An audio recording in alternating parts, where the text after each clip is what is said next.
Bonjour, voici la lettre des signaux faibles numéro 194 de septembre 2020.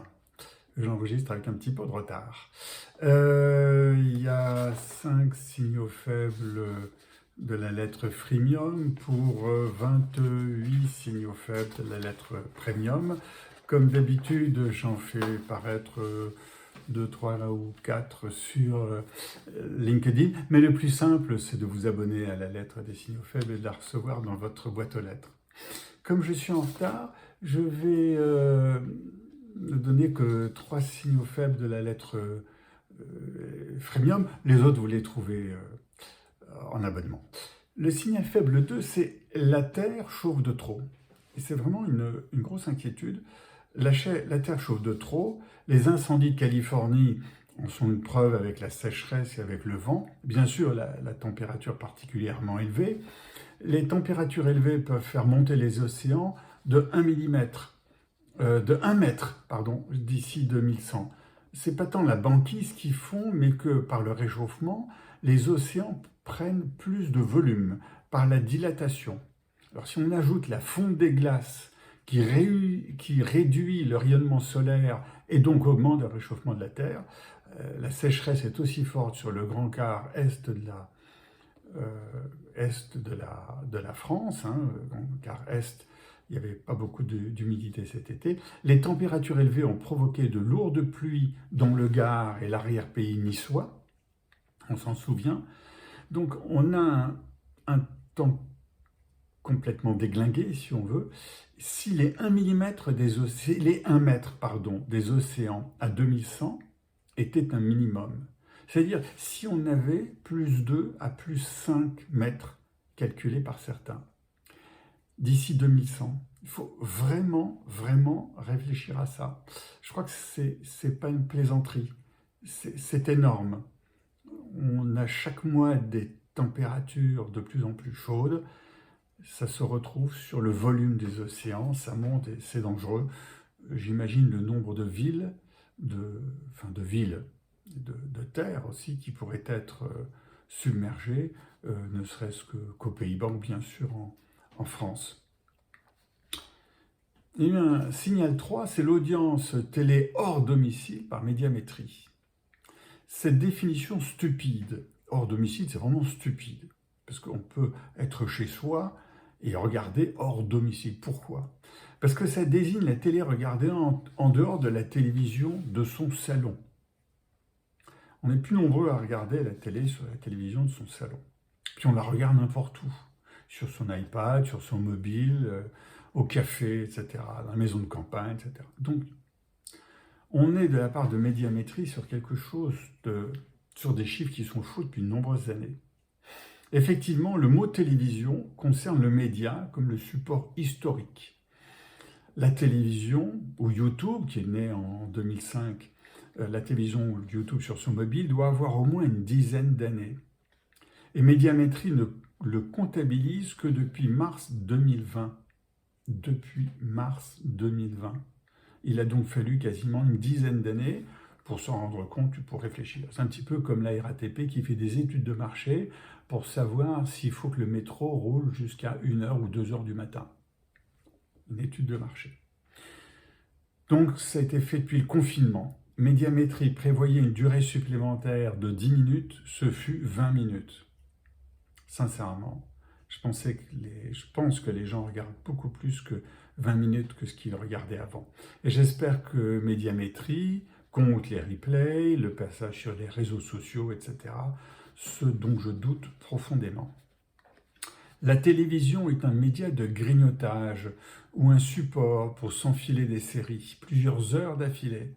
Ce n'est plus la télé de Guy Lux, la famille assise au salon sur le canapé, dont Médiamétrie avait d'ailleurs fixé les places des gens. Voilà. Allez, mon signal faible numéro 4, c'est Walmart face à Tesco et Carrefour. Carrefour et Tesco qui talonnaient Walmart à distance il y a 10 ans, et c'était je crois numéro 2 et numéro 3 du commerce mondial derrière Walmart, ont été des shrinking firms. Shrinking firms, c'est comme des shrinking cities, vous savez, comme Détroit ou Leipzig, des villes qui se réduisent. Et là, eux, ce sont des entreprises qui se réduisent. Carrefour s'est séparé de nombreuses filiales, notamment asiatiques, comme Tesco l'a fait, pardon. Et sur leurs marchés nationaux, Carrefour s'est fait dépasser par Leclerc, et Tesco a perdu 10% de part de marché, rien que ça, en Angleterre. Les deux ont perçu le e-commerce avec 15 ans de retard. 15 ans de retard, vraiment. Heureusement qu'en ce moment, il y a la crise du Covid et que Carrefour se dit qu'il pourrait vendre autre chose que de l'alimentation sur son site. Je crois même qu'il y avait un moment Boostore qui avait été créé il y a une dizaine d'années, où ils vendaient du non-alimentaire. Et ils n'ont pas mis les moyens financiers et humains à la hauteur de ces sites, en tout cas pour Carrefour, c'est certain. Même si Walmart cède Asda au Royaume-Uni pour 7 milliards d'euros, Walmart affronte Amazon de face et a même profité de la crise, la première, pour accélérer sur Internet. Plus 74% au premier trimestre de 2020. La différence avec Amazon est que ce dernier se nourrit sur sa place de marché, pas Walmart, tenu d'imposer à ses clients, livrés gratuitement, un panier de 35$ minimum. Donc il y a une différence. Walmart mise aussi sur la lassitude des consommateurs devant les abonnements. 90% des Américains à moins de 10 miles d'un Walmart est un argument fort. En tout cas, les résultats sont là. Walmart prend de la force sur Internet et prend des parts de marché à Carrefour, à Amazon. Concernant Carrefour, franchement, c'est très bas. Évidemment, ils progressent, ils ne peuvent pas faire pire. Le cinquième signal faible, c'est le dernier signal faible de cette version gratuite, c'est la baisse de la consommation de viande est un long processus. En France et en Angleterre, cela a commencé depuis 2000. C'est-à-dire que ça fait 20 ans qu'on consomme moins de viande. Il y a le vieillissement de la population, il y est pour beaucoup, comme l'équilibre général de l'alimentation. Et puis c'est l'augmentation du pouvoir d'achat pendant les 30 Glorieuses qui avait poussé à son augmentation. Aujourd'hui, vous savez, manger de la viande était devenu un critère social. Je peux enfin me payer un gros steak. Ça date uniquement de l'après-guerre. Aujourd'hui, la crise de la Covid-19 a fait baisser la consommation de viande. On en est à moins 4% sur 8 mois, qui se mange prioritairement en restauration collective ou au restaurant. Il faut bien savoir cela. Les bouchers traditionnels ont un peu compensé, parce qu'on ne pouvait plus aller dans les boucheries des hypermarchés, mais leur poids est particulièrement faible dans la consommation des Français. Juste une chose qui est intéressante, c'est qu'en matière de poulet, c'est la même chose. On consomme moins de poulet entier et plus de poulet en morceaux. C'est-à-dire qu'on a la filière poulet qui est montée en gamme, qui se trouve avec des produits entiers qu'elle n'arrive plus à vendre en France parce que les consommateurs n'en mangent pas assez. C'est les restaurants qui les vendaient le plus. Le consommateur est un peu paresseux. Aujourd'hui, 50% de la viande, donc le bœuf, est consommée en steak haché. 50% de la viande est consommée en steak haché. Donc 50% de la viande est mal valorisée. Et c'était même 75% pendant le confinement. Et pourtant, les McDo étaient fermés pendant le premier confinement.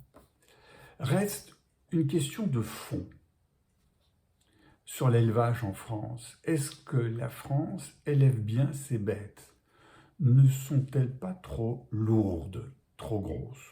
Je pose la question parce qu'elle est relevée dans de nombreux articles sur l'élevage français.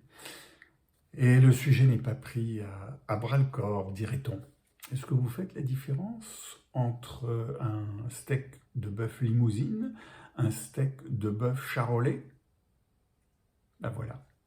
Le problème, il est un petit peu ça au niveau goûteux. Il manque quelque chose. Voilà, j'ai terminé. Je repars en plongée. Et je vous dis à bientôt.